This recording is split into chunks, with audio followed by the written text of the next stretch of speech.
When you train calisthenics, you're not just building lean muscle, incredible mobility and strength. You are building a more resilient and capable body. Above all, a body that is incredibly functional and biomechanically aware. Training calisthenics will greatly improve your proprioception, making you more aware than any other style of training of your body's natural flow of movement, coordination, and function.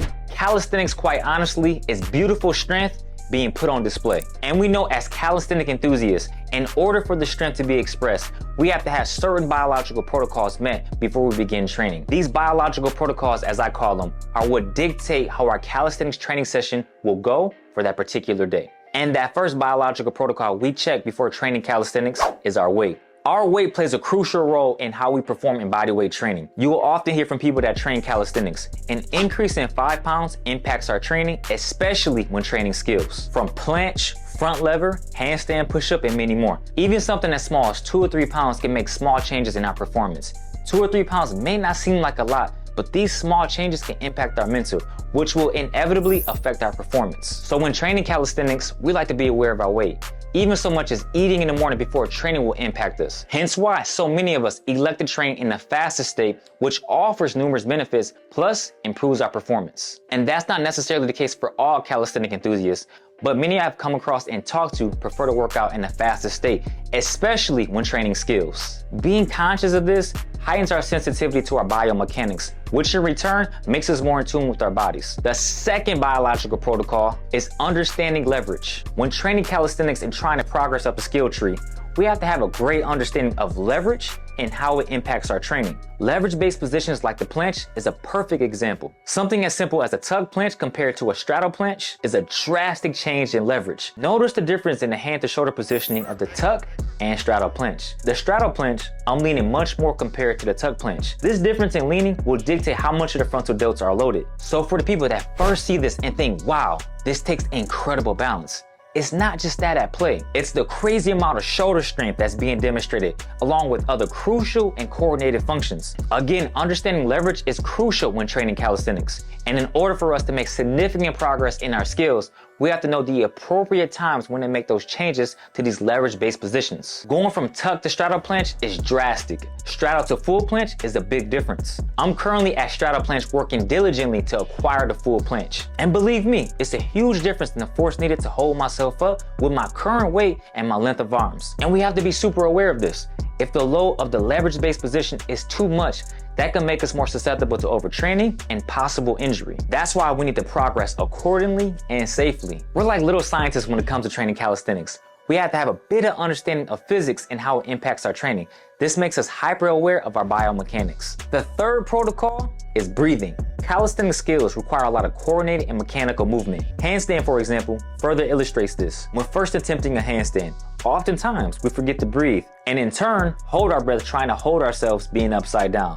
But as we get more and more proficient at this skill, we naturally learn how to breathe being upside down. I remember when I was first learning a handstand and I came across this guy who had a phenomenal handstand and he gave me some sound advice.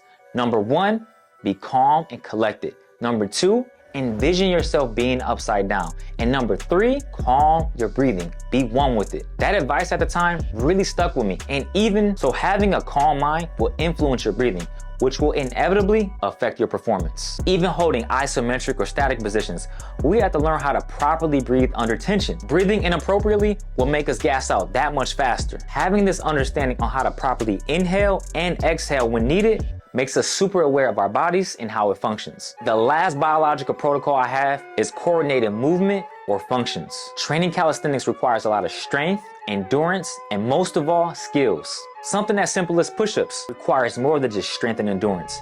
It requires some skill, from slight core engagement, squeezing at the bottom, pressing through the fingertips, your neck at a neutral position, and finally pushing up requires some skill to properly perform. In reality, all aspects of fitness, whether you do calisthenics, lift weights, require some skills. It's just that training calisthenics requires a bit more because you're moving your body through space. That's why I always tell people, train with understanding and purpose.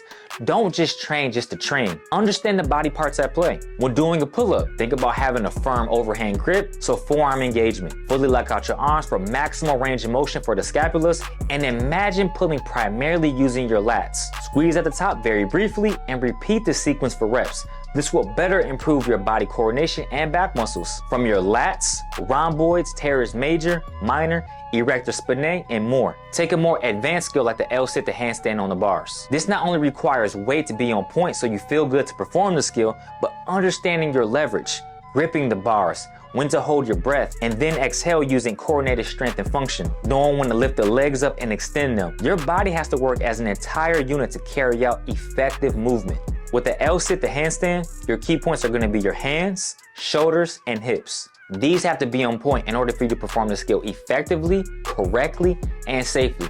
All of these stemming from your body's coordination. That's why calisthenics, again, is more than just strength and endurance. You have to have a certain degree of skill so that way you can train appropriately and safely. You're much more attuned. That's why it's even essential for us to make sure we're eating healthy. If we don't eat healthy, then that's gonna make us pack on a little weight, and even worse, make us feel bloated, which again will impact our performance. For example, every Sunday, I always make sure I eat healthy. I don't eat a whole lot because I know Mondays is my intensive day of training, and if I overeat or I don't eat the right foods, I might be a little bloated, put on a couple of pounds, and that right there will impact my training. So I make sure every single Sunday I dial in, so Monday I can crush my goals. But those are my primary reasons why I think training calisthenics makes us more in tune with our bodies. Drop a comment below if you have any other suggestions, or you might have some things that makes you more in tuned. Guys, if you enjoyed today's video, make sure you smash that like button. Most importantly, make sure you are properly subscribed. I see you guys next video. Peace and love as always. And ashe! Boom! We out, baby.